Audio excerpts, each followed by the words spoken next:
familiares, caso queira. Tá? Também ficaram de registro para a gente. Tá bom? Então, Luiz, você pode iniciar a apresentação da defesa do seu TCC, lembrando, 30 minutos, depois a acuição da banca, tá bom? Fique à vontade, tá? Perfeito. Obrigado, professor. Primeiro, aí, também agradecer aí a presença aí do Adriano e do Cassiano por fazerem parte da banca aí de avaliação do projeto, né? Bom, então vamos lá. Deixa eu puxar só para cá. Só confirmando, estão todos me ouvindo direitinho e vendo a tela? Sim. Beleza. Sim.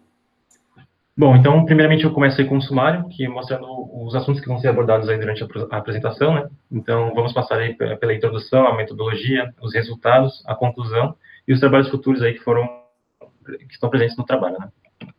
Então, primeiro entrar na sessão de introdução, né? Onde eu vou apresentar aí alguns conceitos aí que são fundamentais aí para o bom entendimento do projeto, né? O primeiro deles é em relação à prótese, né? Então, prótese é nada mais é do que um dispositivo implantado no corpo com a função de suprir uma falta de um órgão ausente ou até mesmo restaurar uma funcionalidade humana comprometida. Né? Então, a prótese mais antiga conhecida pelo homem, né, não é um membro, não é um braço ou uma perna, mas sim um dedo do pé, né, que foi encontrado aí no Antigo Egito, que data aí cerca de 800 anos antes de Cristo. Né? Então, um instrumento bem simples, mas que tinha como objetivo aí suportar o uso das sandálias, que eram muito usadas na época, né? No entanto, somente no século XVI, né, que a gente teve aí o início da construção de próteses com movimentos, né. Então, a primeira prótese com movimento em si foi considerada por Ambroise Paré, né, e tinha uma movimentação totalmente manual, né, construída com engrenagens bem simples e como é mostrado na imagem à direita, né. E somente no século XX, com o avanço da tecnologia, né, de sensoriamento e tudo mais, a gente teve as primeiras próteses, né, controladas de forma inteligente, né, controladas de forma eletrônica, com o uso de sensores, né. E uma das grandes técnicas, né, que tiveram um grande avanço no século XX foi exatamente a eletromiografia, né. Então, a eletromiografia é dividida em dois grandes grupos, a eletromiografia de superfície e a eletromiografia intramuscular, né. A eletromiografia de superfície é uma técnica não invasiva e indolor, utilizada para o monitoramento das atividades elétricas das fibras musculares durante o processo de contração e relaxamento do próprio músculo. Então, diferentemente da técnica intramuscular, né, onde eu tenho a invasão do músculo, a de superfície utiliza eletrodos, né, que são postos sobre a pele e conseguem captar, né, fazem a aquisição desse sinal eletromiográfico, né. Na imagem esquerda, a gente tem aí um diagrama simples, né, de como funciona a aquisição do sinal EMG, né, aqui a gente mostra a aquisição intramuscular, né, então a gente tem a invasão do músculo e tem como saída, né, um sinal raw, a gente chama, que é um sinal bruto, né, um sinal cru, que consta, né, bastante ruído e bastante oscilação, né. Então, para usar esse sinal como um sinal de entrada em qualquer aplicação, né, a gente precisa, claro, passar por um sistema de decomposição do sinal para melhorar esse sinal e poder utilizar em algumas aplicações, né. E na imagem à direita, a gente tem aí um diagrama básico de como funciona a questão dos eletrodos, né. Então, o eletrodo, ele é posto sobre a pele, aqui a gente tem uma imagem do músculo, né, mas os eletrodos são postos diretamente sobre a pele, de forma não invasiva, né. E os eletrodos, geralmente, aqui no exemplo, eu tenho dois pontos de captação, que são os retângulos em cinza, né. E, geralmente, eles têm que obedecer, né, uma ordem de colocação. Então, geralmente, um fica mais ao centro do músculo, enquanto o outro fica mais próximo da extremidade do músculo, né, mais próximo ao tendão. Certo? Então, agora eu trago os objetivos do trabalho, né? Então, o objetivo geral é desenvolver uma prótese robótica de baixo custo, capaz de simular os movimentos da mão humana utilizando eletromiografia de superfície. E como objetivos específicos, né, eu trago aí fabricar uma prótese a partir do processo de manufatura aditiva, utilizar técnicas de internet das coisas para gerenciar e supervisionar os dados resultantes da leitura do sinal EMG, estudar o comportamento do sinal EMG e utilizar técnicas de análise de dados para melhorar a sua leitura por microcontroladores, e desenvolver um sistema de classificação de movimentos utilizando sinais EMG e aprendizado de máquina. Bom, agora a gente entra na seção de metodologia, né, onde eu vou trazer os principais materiais e métodos, né, que foram utilizados ao longo do projeto. Então, comentando um pouco agora sobre a fabricação da prótese, né, então, para a fabricação, né, foi proposta a utilização das tecnologias de manufatura aditiva para fazer a fabricação dessas peças, né. Então, de forma geral, a manufatura aditiva, ela parte de um modelo, né, um modelo 3D que contém todas as dimensões geométricas da peça, né, passa por um processamento, onde eu tenho aí o fatiamento desse modelo e crio, né, um código que vai comandar a máquina, né, e a fabricação, que é feita por uma máquina em um determinado material de impressão, né. Então, para esse projeto, né, foi utilizado aí como um modelo open source, que fornece diversos arquivos STL, que são modelos STL, são modelos simples, né, e muito leves, que são constituídos por malhas triangulares, né, que tem todas as informações para o software de gerenciamento de impressão, né, processar, né. Então, o software utilizado também foi o Simplify 3D, que é um software bem reconhecido aí na área de impressão 3D, e ele consegue fatiar o modelo, né, consegue fornecer para a máquina os códigos de movimentação e, claro, setar todos os parâmetros, né, de impressão de cada peça, né. E para a fabricação foi utilizada uma impressora NET A8, que é uma impressora aí bem comum, né, na área de impressão, e para a fabricação foi utilizado aí um material PLA, né, que também é muito utilizado aí na manufatura aditiva, né. Bom, agora falando um pouco sobre a captação do sinal EMG, para realizar essa aquisição, né, foi utilizado aí um hardware, né, conhecido como Muscle Sensor V3, que é um hardware bem simples e ele é utilizado para captar sinais, né, através de eletromiografia de superfície, utilizando como base 3 eletrodos, né. Ele tem internamente já um pré-filtro eletrônico que faz uma retificação e sonorização desse sinal, e ele tem uma integração direta com microcontroladores. Então, o sinal de saída desse hardware já me permite, né, integrar direto ele com microcontroladores, como o Arduino ou a ESP, Node MCU, né? E na imagem da direita a gente vê aí a posição dos eletrodos, a fundamentação dos eletrodos, né, do Muscle Sensor V3. Então, como eu disse, a gente tem como base 3 eletrodos, um que é posto numa região não muscular, ou seja, uma região diretamente sobre um osso, né, que vai ser o meu ponto de referência, meu ponto zero, né? E os dois eletrodos que são postos sobre algum músculo de leitura. Então, eu formando um ponto de aquisição, né? Um mais ao centro do músculo e outro mais à extremidade do músculo, né? Bom, aqui eu trago aí de forma rápida, né, um esquemático do sistema eletrônico do Muscle Sensor V3.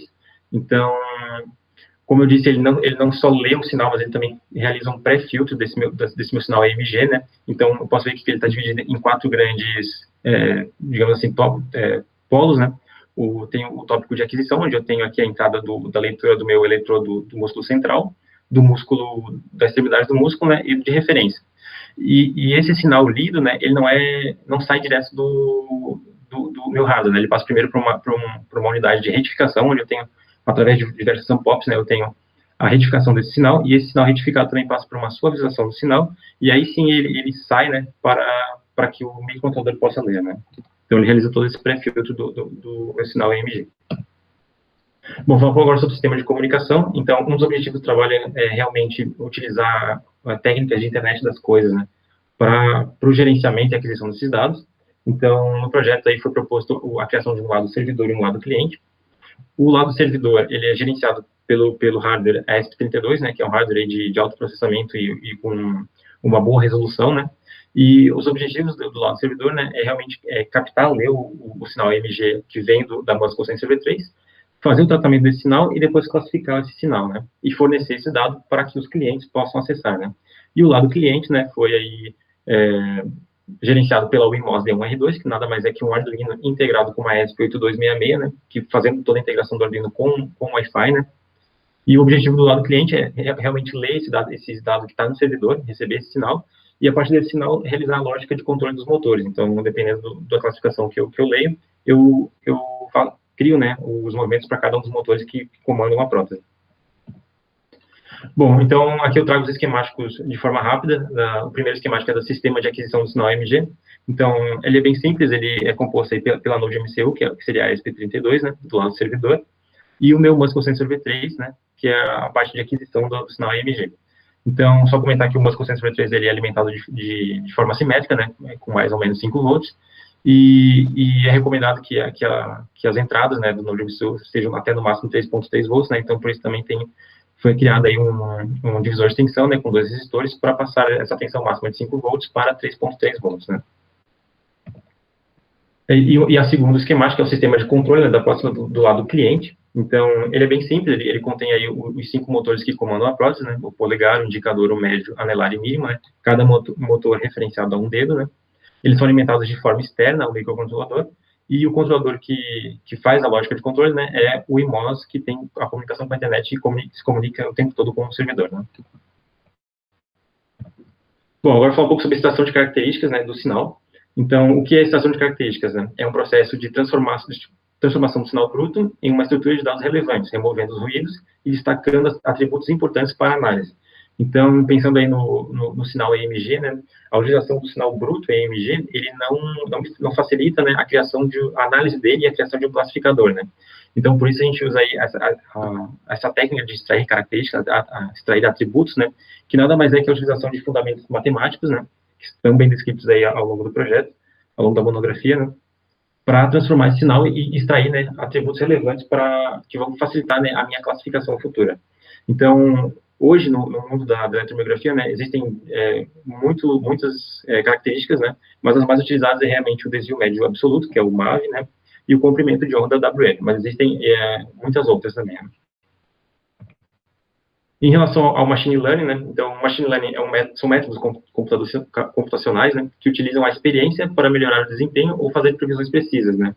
Então, o machine learning, ele se baseia num dado de treinamento, né, onde ele vai criar um algoritmo baseado nesse dado de treinamento.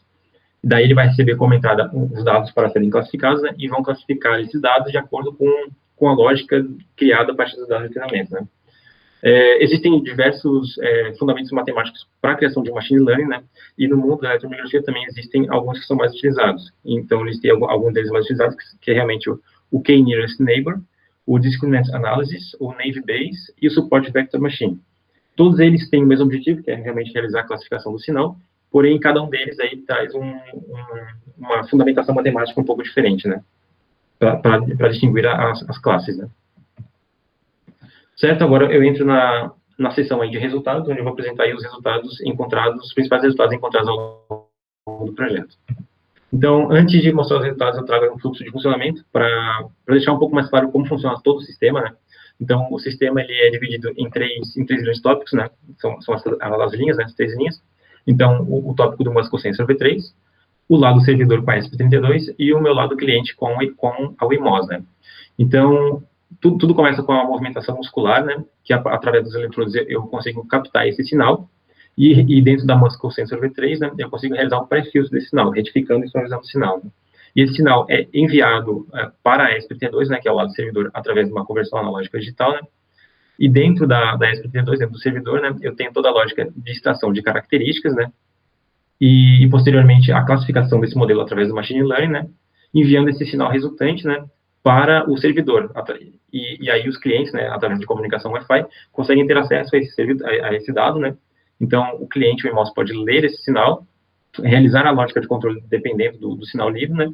E resultando, né, na movimentação final da prótese, né? Bom, falar um pouco dos resultados da prótese mecânica, né? Então, o uso da manufatura aditiva e dos processos selecionados ao longo do projeto, né, resultaram em uma prótese de baixo custo, uma prótese muito leve, bem robusta e capaz de realizar todos os movimentos que foram necessários ao longo do projeto. Então, na imagem esquerda ali, a gente consegue ter a imagem da prótese pronta, né, como ela ficou finalizada, né, e na imagem da direita eu trago aí o sistema de movimentação dos dedos, né. Então, os dedos são movimentados através de fios de nylon, né, que estão ligados ao dedo e ao seu respectivo servomotor, né. Então, cada dedo possui 2 fios, né, 2 fios de nylon, um interno ao dedo e outro externo. E o movimento de abertura e fechamento, né, depende do tensionamento de cada um dos cordões, né. Então, se eu tensionar o cordão externo ao dedo, eu tenho o movimento de abertura, e se eu tensionar o movimento interno ao dedo, né, eu tenho o movimento de fechamento, né. Certo, falando um pouco sobre a aquisição do sinal, né, então, um dos primeiros testes aí sobre a aquisição do sinal MG foi realmente validar qual a melhor forma de adquirir esse sinal, qual a resolução correta para adquirir esse sinal, né? Então, o primeiro teste foi realmente comparar a leitura com a ESP32 contra a leitura feita pelo Arduino Mega, né? Então, até trouxe algumas imagens aí da prática dos eletrodos sobre a pele, né?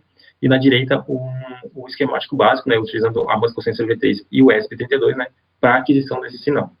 Então, aqui eu trago o gráfico de comparação entre o sinal lido pela ESP32 e o sinal lido pelo Arduino Mega, né? O ESP32 é o sinal em laranja, né? E o Arduino em azul. Os dois têm uma entrada, o mesmo impulso muscular, né? Então, os dois são para o mesmo estudo, o mesmo pulso muscular.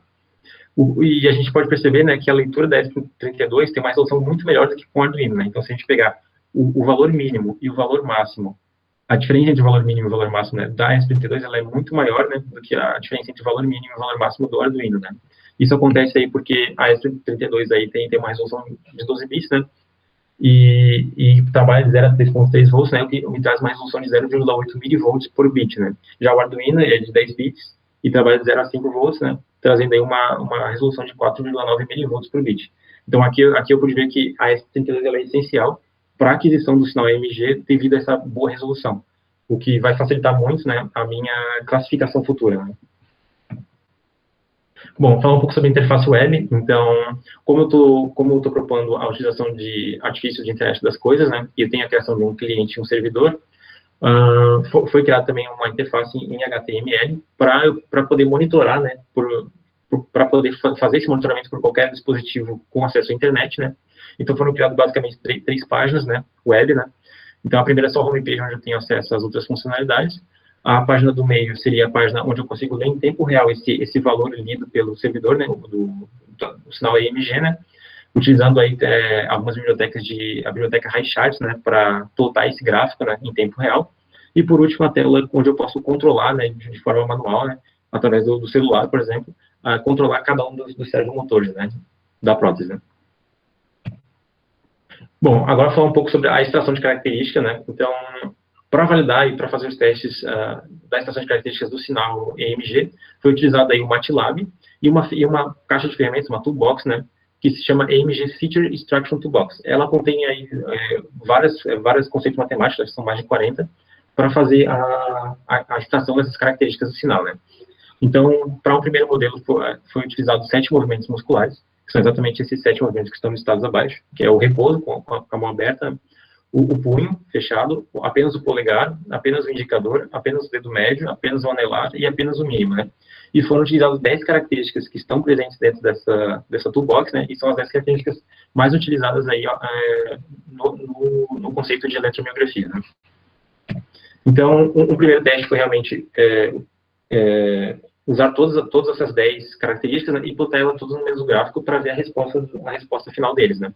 Então, aqui a gente pode ver que o WL, que é o wavelength, né, ele se destacou muito em relação aos outros, né, então todos os outros ficam abaixo, né, e o wavelength se destacou muito, tendo um resultado muito maior do que os outros, né.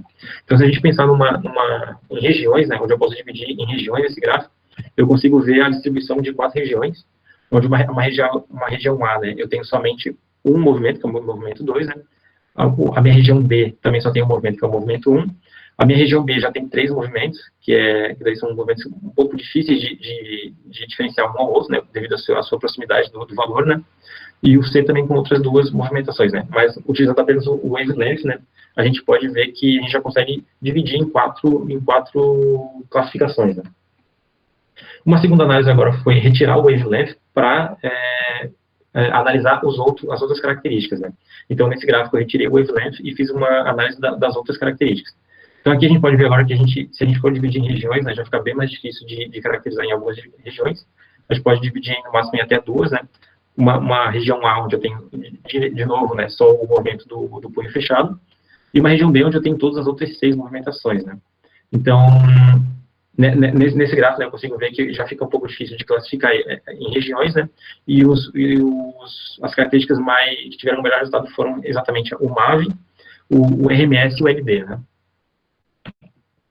E, por último, né, se baseando em algumas referências bibliográficas, eu utilizei o conceito de usar mais de uma característica ao mesmo tempo. Então, eu fiz a somatória de algumas características e plotei elas no gráfico para comparar elas com as demais, né. Então, aqui eu fiz o plot da somatória da característica EMAV, EWL, MAV e WL, né, e fiz a comparação com as demais. Então, aqui a gente pode ver que se a gente pegar essa somatória das classificações, a gente também tem uma divisão em quatro faixas, né, bem parecidas com o WL, que foi apresentado no primeiro gráfico. Porém, se a gente pegar a diferença entre o movimento 3 e o movimento 4, por exemplo, a gente já pode ver que tem uma distância um pouco maior do que diretamente só com o wavelength, né. Então, essa aqui foi a melhor classificação encontrada, né, utilizando extração de características. Certo, agora pensando um pouco na classificação, né, utilizando o Machine Learning. Então, muitas referências utilizam o LDA, que é o Linear Discriminant Analysis, né, para a criação desse machine learning. No entanto, a integração do LDA com microcontroladores ela não é tão trivial.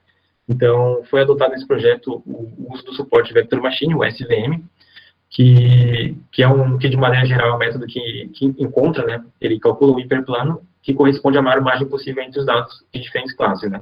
E o interessante do SVM é que ele possui algumas bibliotecas, que é a biblioteca LibSVM e o Arduino SVM, que são duas bibliotecas aí que fazem a integração direta do meu classificador com a minha Arduino IDE, né, podendo eu classificar em tempo real, né, o meu dado. Então, de maneira geral, eu tenho meu dado de treinamento, eu alimento a biblioteca libsvm com esse dado de treinamento e crio um algoritmo de classificação. No entanto, né, esse algoritmo de classificação, ele não tem uma integração direta com o Arduino, né? Então, eu utilizo a outra biblioteca Arduino SVM, que me traduz diretamente, né, esse algoritmo criado para um algoritmo de interpretação de um microcontrolador, que é o Arduino ESP32, né? Diretamente na Arduino IDE. Certo, então, para validar, né, essas duas bibliotecas do SVM, eu criei primeiro um modelo de validação, que foi a utilização de um sensor de luminosidade RDR, né, e utilizei essas duas bibliotecas para fazer a classificação de 3 classes diferentes, né, para ver se o ambiente estava claro, levemente escuro ou escuro, né. E com o resultado dessa classificação, utilizando as bibliotecas, eu consegui plotar, né, uma matriz de confusão, mostrando o resultado final, né, encontrado nesse modelo. Então, como entrada, eu tenho o valor teórico, o valor que ele deveria ser classificado, né? E como saída, eu tenho o valor real, o valor que o algoritmo realmente classificou o meu sinal, né? E no eixo Z, eu tenho o número de classificações que foram feitas. Aqui a gente pode ver que tem uma assertividade de 100%, né? Em que todos os meus dados de entrada foram classificados de maneira correta, né? O que validou, né, o uso dessas bibliotecas para a classificação em tempo real do sistema, né?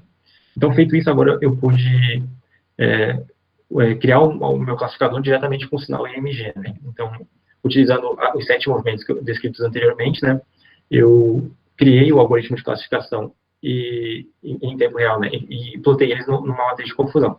Agora a gente pode ver que a matriz de confusão ela já não apresenta uma assertividade tão grande, né? Então, o resultado final foi uma assertividade de 65,49%, e a gente pode ver que muitos dos movimentos, né, não apresentam uma resposta muito boa. Então, por exemplo, o movimento 6 e 7, em nenhum momento ele retorna a classificação correta, né? Na maioria das vezes, ele é classificado como 1, né, ou outros valores, né? E entre o movimento 2 e 5, a gente também pode ver diversos erros, né, durante a classificação. Então, aqui a gente já começa a desconfiar, né, um pouco do hardware de aquisição do sinal EMG, né? Então, o Muscle Sensor V3 que está sendo utilizado para adquirir esse sinal, né, ele faz a análise de apenas um ponto da musculatura, né? E esses movimentos da mão, né, desses 7 movimentos, né, são movimentos muito sutis comparando um ao outro, né? E a análise utilizando apenas esse ponto de aquisição, né, fica um pouco difícil de classificar ele, né? Então, a gente já consegue ver aí que o hardware, né, já dificulta um pouco essa melhor classificação. Então, agora, um dos testes, né, foi tentar diminuir o número de movimentos, né, e botar movimentos um pouco mais distintos um ao outro, né, para tentar melhorar essa assertividade do modelo. Então, aí eu trago um modelo com 4 movimentos, né, que eu utilizei um modelo que é o repouso, né, o punho fechado, somente o polegar, e depois do polegar e o mínimo abertos, né, e também criei um algoritmo de classificação em tempo real e plotei, né, no final, o gráfico, a matriz de confusão, né. Aqui, agora, eu tive uma assertividade de 35,21%, uma assertividade muito maior, né? E eu já posso ver aí que o resultado da classificação do movimento 1 teve quase 100% de acerto, né? E o movimento 4 também quase 100% de acerto. O que ocorreu foi que o movimento 2 e 3 realmente, um é muito parecido com o outro, né? Então, eu consegui concluir, né, que realmente a aquisição de um ponto da musculatura, realmente, dependendo se o movimento é muito semelhante um ao outro, né, eu tenho esse erro na classificação, né? Beleza, então aqui agora eu chego nas conclusões, né? Então, para a realização da conclusão, eu trago aí os pontos dos meus objetivos, né? Então, um dos primeiros objetivos foi realmente a utilização da fabricação por manufatura aditiva, né? Então, o processo de fabricação por manufatura aditiva descrito no trabalho, né, resultou num protótipo de baixo custo, de baixo peso e capaz de realizar todos os movimentos necessários ao longo do projeto, né? O segundo objetivo aí foi a utilização da internet das coisas, né, utilizando a ESP32. Então, a ESP32 se mostrou um ótimo hardware para aquisição e processamento dos dados eletromiográficos, né, possibilitando a criação de servidor, tendo um bom resultado de processamento no sinal, né, e tendo uma ótima resolução para realização dessas classificações e extração de características, né. O terceiro ponto é sobre as extrações de características, né? Então, as extrações de características se mostraram fundamentais para melhorar o reconhecimento dos padrões, né? Então, ressaltar aí que o wavelength WL, ele foi, de longe, aí, a melhor característica única, né? Que apresentou o melhor resultado para essa captação utilizando o Muscle Sensor V3, né? Então, é necessário, sim, e foi fundamental a utilização dessas extrações de características. E, por último, né, em relação ao machine learning, né, à criação do classificador, foi possível concluir que a utilização de apenas um ponto de observação, que é o ponto utilizando o Muscle Sensor V3, ele torna possível, sim, a classificação em alguns movimentos da mão, mas torna limitada essa classificação. Então, eu estou limitado a alguns tipos de movimentos e não todos os movimentos possíveis da mão humana, né? Bom, e aí, como trabalho futuro, né, eu trago aí o estudo e a aplicação de múltiplos pontos de aquisição do sinal AMG, né, para que seja possível a criação de um classificador mais assertivo e que traga aí um maior número de gestos que podem ser reconhecidos, né, classificados. Então, realmente, a utilização de mais de um ponto de aquisição, né. Bom, é importante ressaltar no final também que muitos projetos, muitas referências ao longo aí que foram vistas ao longo do projeto, fazem estudos com diversos pontos, né? Eu não encontrei nenhum que faz uma referência utilizando apenas um ponto, né? Então, é importante ressaltar que uma das principais conclusões é que realmente é possível criar um classificador utilizando um ponto de aquisição, porém, ele é limitado, né? Ele tem essa limitação. Bom, aqui eu passo pelas referências, né, utilizadas ao longo da apresentação e finalizo aí a apresentação. Acho que deu tempo. Acho que agora abro a palavra aí para a banca. E muito obrigado, pessoal. Obrigado, Luiz. Parabéns pela apresentação.